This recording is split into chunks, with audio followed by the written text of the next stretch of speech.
Hey, what's going on? It's your boy Los, man. No sleeping in the trophy room. Make sure you check out this next episode with my brother Mark Lachart. We're going to be talking about all his stadium status photography, how to turn your passion into profit, and all his upcoming projects. Sheesh.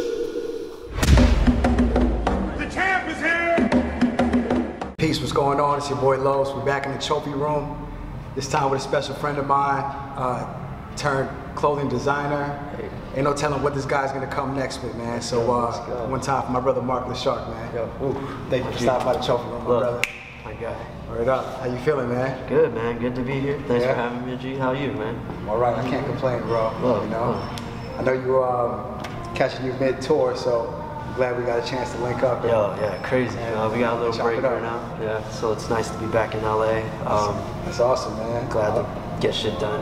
Yeah. I was looking forward to this, man, because there's a real special message in your story, and you know, I'm really looking forward to sharing that with everybody today, man. Oh yeah. So Mark, man, just take me back, man. Take me back to, you know, how who put your first camera in your hand, man? I've always been fascinated with cameras. Yeah. The first person to ever put a camera in my hand was my dad, actually, when I was 4. He taught me how to shoot a disposable camera. It's just of him and my mom at the beach.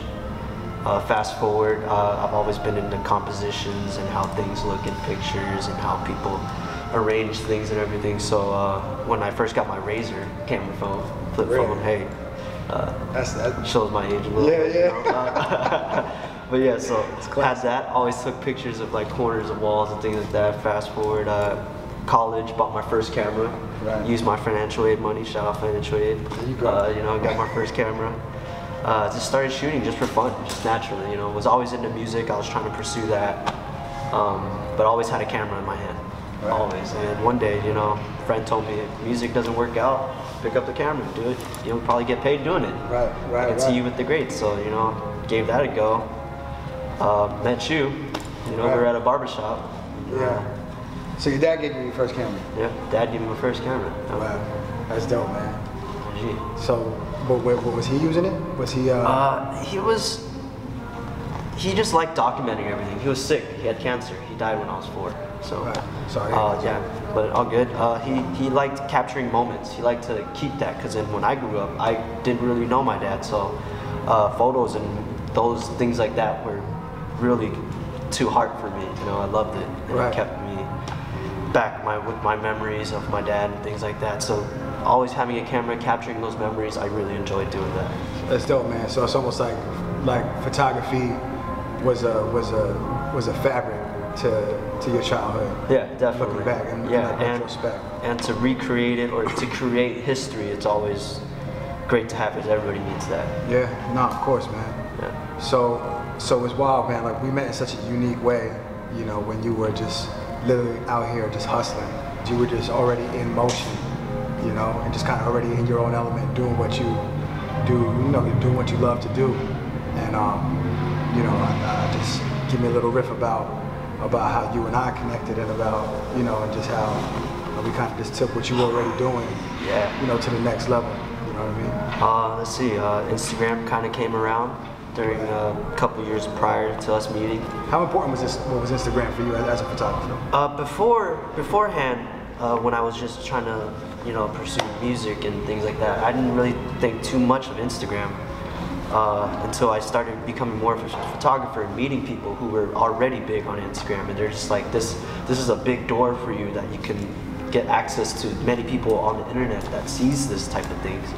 So having that type of Instagram clout or fame, whatever, definitely does benefit in some way. So I kind of work towards, you know, creating dope content that people generally like, that I personally liked as well. And just kept going out there, hustling, getting my name out. Someone once told me a quote, like, it's not about who you know, it's who knows you. So I kind of really stuck with that.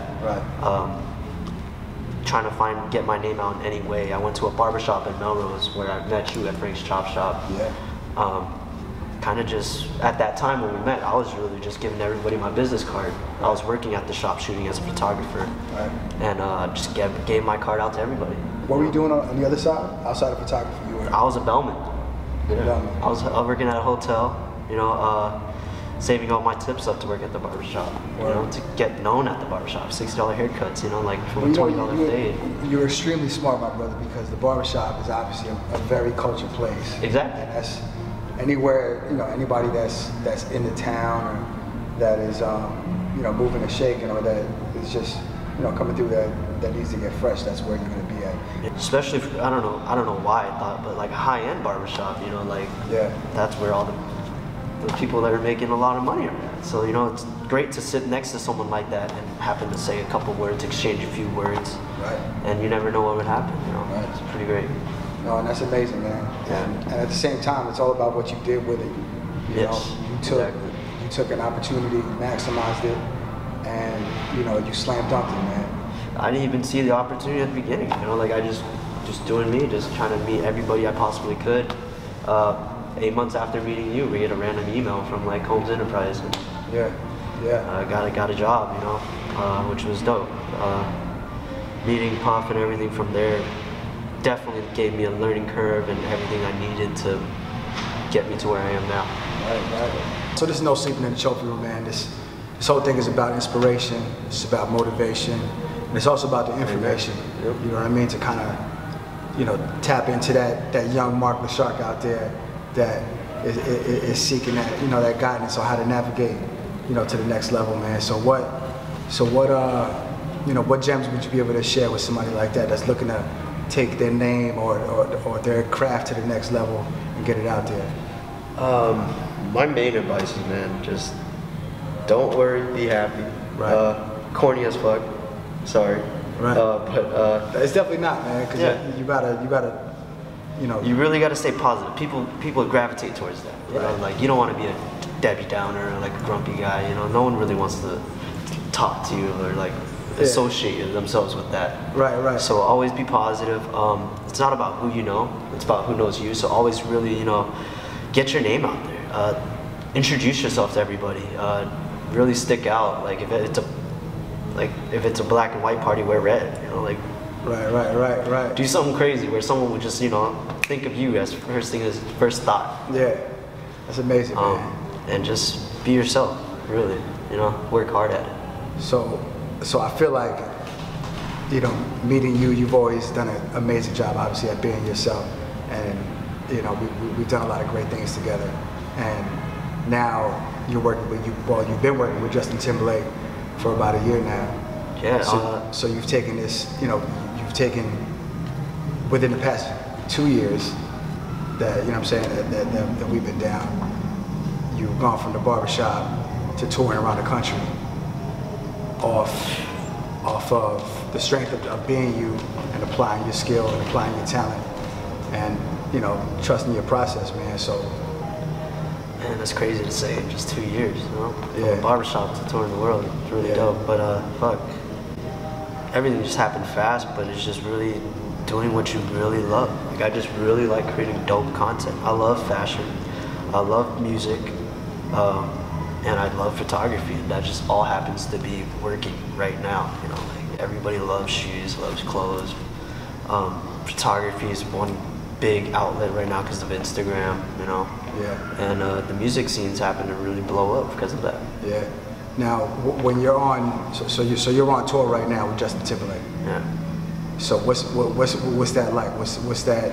Man, I've been working with him for almost 2 years now, actually. Right. Yeah. And from working with him from the whole Man of the Woods album, we were in the studio. From making each track to writing the songs, just being with him to touring the fucking world with this album, like it's really, really crazy. Really. See, you have been wearing your beanies as well, right? Oh yeah. So if I'll see my beanie. We're gonna get into that too. Yes, yeah. But definitely, he rocks my clothes. He's a big supporter of me. He likes me for me, you know, and we're really great friends for that, and which is really dope. And we both appreciate each other's art, which is really right. No, that's amazing, man. So talk to me about, like, you know, when you're on a tour like the Man of the Woods tour. You know, how do you approach shooting it? You know, like you guys are doing arenas, you guys are doing. Man. This Man of the Woods tour is not like any other tour, man. Like most concerts, you know, they just have one main stage. Right. His stage is the whole general audience floor. Like it goes back to the end of the stage, or to the back of the arena, all the way to the front. There's a VIP bar where he ends up going down and dancing with the VIP guests and things like that. But everybody thinks being a tour photographer is like fun. You have all this glamour and things like that. It's a lot of work. A lot of work. No sleep. So you're doing a lot of running around. No sleeping in the trophy room. That's for sure. Amen to that. But so you're doing a lot of running around the stadium, the arena. Yeah, I'm the only photographer on the tour, which is amazing. Biggest opportunity I've ever gotten. Right. But a lot of that's fucking amazing, work. man. A lot of hard work there. That's a lot of weight on your shoulder, my brother. Yeah. So I'm running from the front of the stage, climbing under the stage, getting to the other side, going into the arena, getting into the stands. Covering those new Justin Timberlake Jordans, things like that. Yes. So can you tell me about that real quick? Man, so him and Jordans is like the best thing that's ever happened. Right. They just make dope stuff. Like there's a lot of good stuff in there. A lot of history with him and Jordans. You know, from Legends of Summer, his Jordans, those rack up to like almost 12 to 8,000 right now. You know, so crazy. 8 to 12. Crazy. And speaking of that, Mark, I really want to get into how your work, how working with brands is something that organically kind of drifts your way via your craft, and just kind of getting into how brands play into your everyday lifestyle, whether it's getting dressed in the morning or traveling, traveling with your shoes, traveling with your, whatever it is, with your gear, how important or how much of it is it a hustle with working with brands and your craft? Oh man, like everybody always tries to like get into fashion and stuff. For me, I don't know how to get into fashion. For me, it's just a lifestyle. Like I've loved clothes and shoes my whole life. Always dressed like the weird kid in school. And especially on tour, traveling with clothes and stuff is very difficult. Yeah. Lucky for me, I'm a little Asian guy. My size 8 shoes can fit in luggage. You're a sample size. Yeah, so I can fit a few pairs in there. Yeah. But it's also very challenging trying to purchase and cop stuff while you're on tour. Right. So the hustle kind of helps out. Yes, the hustle definitely helps out. When did you realize that? Like, was there a certain brand that you locked in with, or was there some certain work that you did that you were like, yo, I can actually take this, and brands want this. I can actually monetize off this. This is something that's, I can take more and just get some free shit. Yeah. You know what I'm saying? Surprisingly, Jumpman has been in my life my whole life. Like. I used to, in the 3rd grade, I used to steal my brother's 13s while after he left their school, I would take him and go and stuff socks in him and wear them in school, like, looking like an idiot with a size 8. Yeah. With a size 4 shoe, the same shit. But I used to steal his shoes, and that's what really sparked it. And then from then, fast forward, I was in 8th grade still hustling. I used to be at the tree lot during Christmas, carrying trees for tips just so I could buy them the fresh J's on Christmas. That's right. Yo, that's a hustler spirit right there. I've always been trying to get that money, always, because I didn't have parents that could afford those stuff, so always trying to find a way to get shoes. Fast forward now, shoes and Instagram is a big thing. People love shooting shoes, love flexing, showing their shoes, and same with me. I love my shoes. I love showing off what I have. Yeah. And now getting to work with Justin and having Justin partner with Jordan Brand, I get to work with Jordan Brand and having all these opportunities to actually get my work out there and getting stuff from Jordan. Like, it's crazy. Getting a box sent from Jordan Brand, like, what?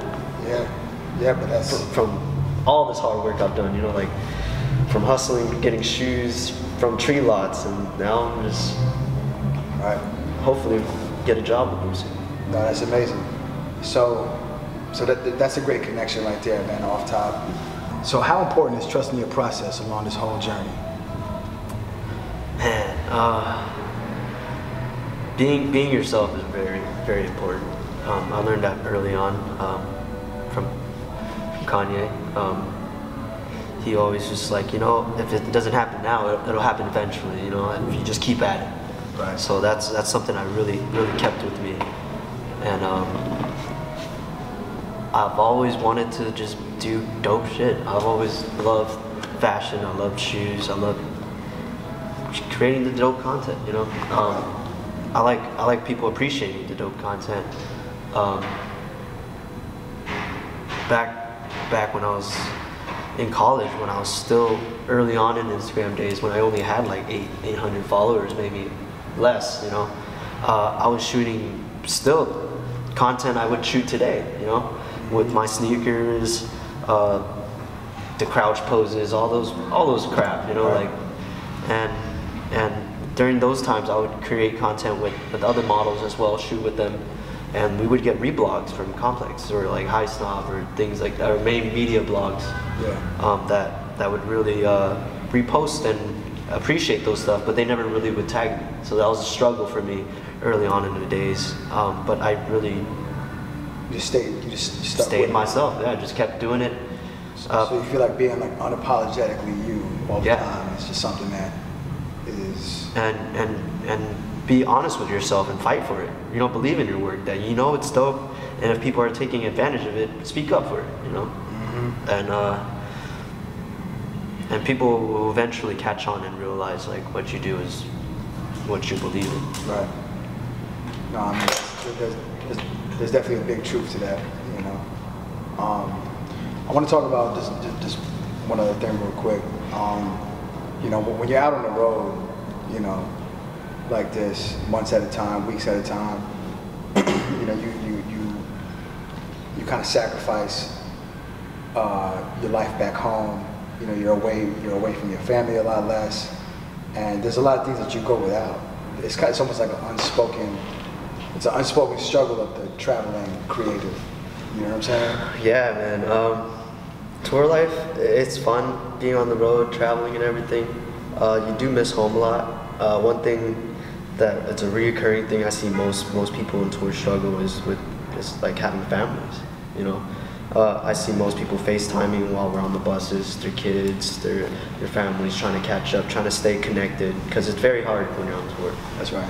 There's not a lot of communication time to communicate and things like that. You're all in different time zones.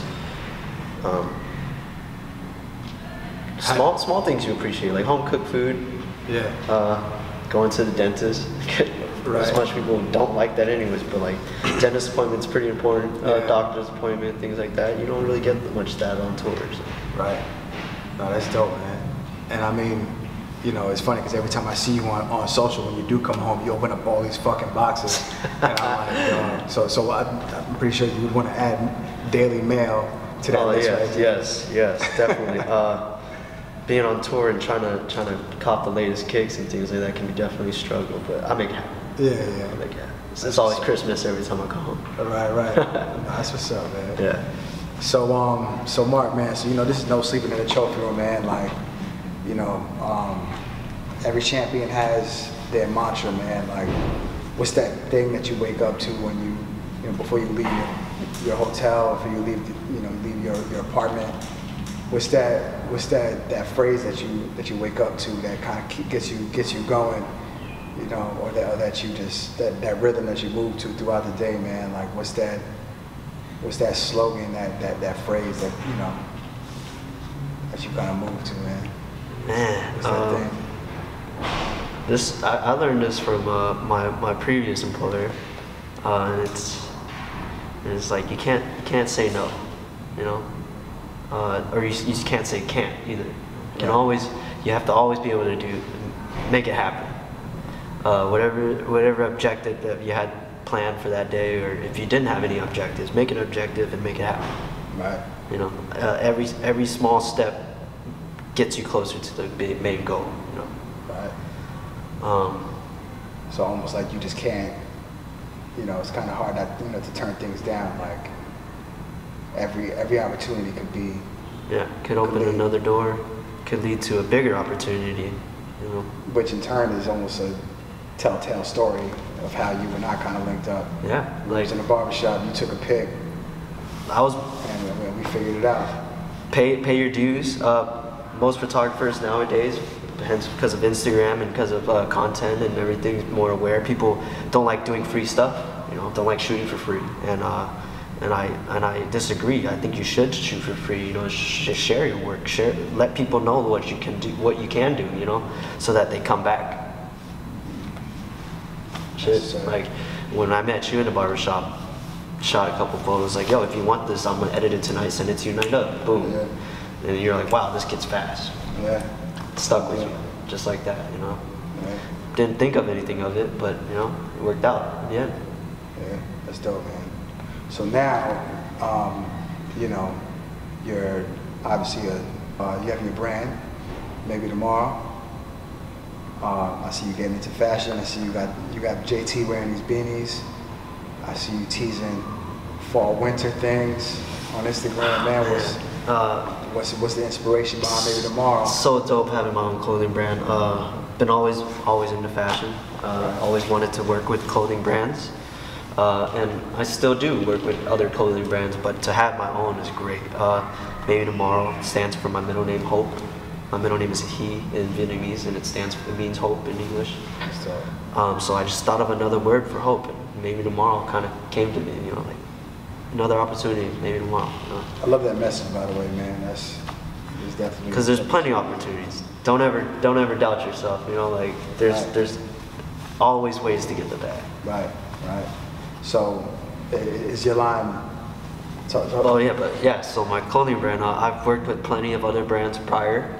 All the other brands that I've worked for, I've always wanted to do things that they weren't with it, you know. So I was just like, you know what? If I can learn from all these brands enough, I can make my own. Right. Fast forward, 2017, I just launched Maybe Tomorrow. I've been wearing these beanies every day in the studio and things like that. Justin happened to be like, yo, what kind of beanies are those? Those are dope. Boom, he started wearing them. Then he ended up wearing it for the whole look for the album. Amazing. And then from then on, everybody started catching on. Now Salehi from Versace is wearing them, and he's a huge supporter of it. There's plenty of the Keith Stanfield's wearing them as well, which is awesome. Like, just everybody's wearing them. Like people I see down the street, even if it's not my beanie, they'll throw a pin on it now, you know, which is really dope as well, which is cool. But you should buy inspired by. Yeah, inspired by. You should buy my beanie. It's not that bad. It's pretty cheap. Nah, but that's amazing though, man, because it's like, you know, you really tapped into something that you were passionate about, as far as fashion. You know, you being, you know, so passionate about fashion that you were able to believe in yourself. I just hope one day my brand can be big enough where I can give other people opportunities. You know, that's the main point of Maybe Tomorrow, so that I can hire people that never had that opportunity to get a career, or a shot at something. That's where I want to be able to reach out with. Right. So you want to spread the message. You want to spread. You want to empower other people. Yep. Mark, man. So I saw on Instagram your work got featured in Justin Timberlake's new book. Yeah, man. That's a dope look, man. Congrats, bro. Super dope, man. Tell me about that. So Justin Timberlake, this book has been in the work for a while. It's called Hindsight. It's available everywhere: Barnes and Nobles, Target, Amazon. But you know, it's been a working project for him for a while now, and I'm honored to be a part of it. And a good majority of the photos are mine.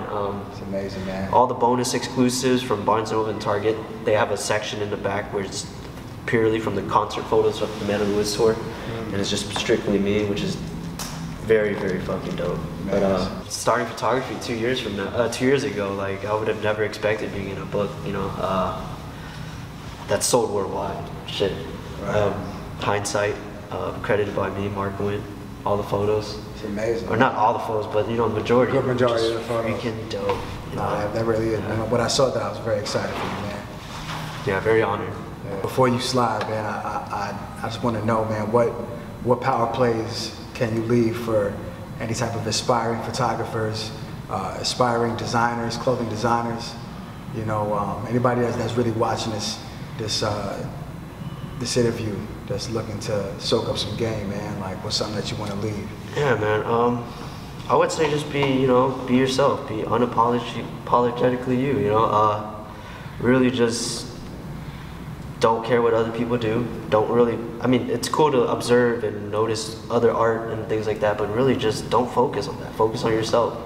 I don't really have a favorite photographer. I don't have a favorite brand, favorite designer. I notice them, I see if they're dope, and subconsciously just create and just do you. Right. If things don't work out, don't be disappointed. You know, it's gonna work out eventually if you keep believing in it and pushing it the right way.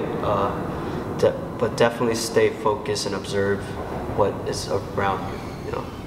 So Mark, man, I want to thank you for stopping by No Sleeping in the Trophy Room, man, sharing your journey, dropping those gems, sharing that game with us, man. Man in the Woods tour. Let's go. Still going on. Catch me in your city soon. That's right. I'll be in the U.S. right now. We'll be here till February, so let me know. Maybe tomorrow, fall, winter. Maybe tomorrow. You'll catch me around. Most definitely, man.